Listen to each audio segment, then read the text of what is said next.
నిడదవోలు మండలం కంసాలిపాలెం గ్రామంలోని ఈ రోజు ఓ వింత సంఘటన చోటు చేసుకుంది. కంసాలిపాలెం గ్రామంలోని ఊరి చివర ఉన్న చెరువు వద్ద వేప చెట్టు నుంచి పాలు కారడంతో భక్తులు తండోపతండాలుగా తరలివచ్చారు. తమ గ్రామానికి ఇది శుభ పరిమాణం అంటూ మహిళలు వేప చెట్టుకు పూజలు నిర్వహించారు. బ్రహ్మంగారు చెప్పిన కాలజ్ఞానం నిజమైందని తండోపతండాలుగా ఆశ్చర్యాన్ని వ్యక్తం చేశారు.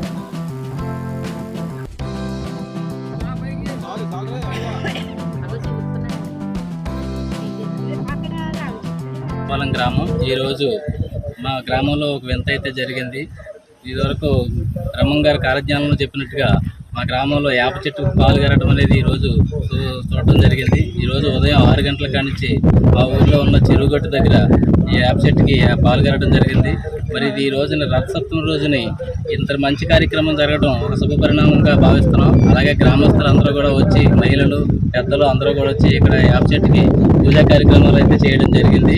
మరి చుట్టుపక్కల గ్రామాల నుంచి ఎంతోమంది వచ్చి ఒక ఇంతని అందరూ కూడా మహా అద్భుతంగా భావించి మహా శుభ పరిణామంగా అందరూ కూడా పూజలు యోగాలు అయితే చేస్తున్నారు. ఇక్కడ అంతా బాగా జరిగింది. అలాగే గ్రామాలన్నిటికీ మేలు జరగాలని అందరూ కోరుకుంటున్నారు.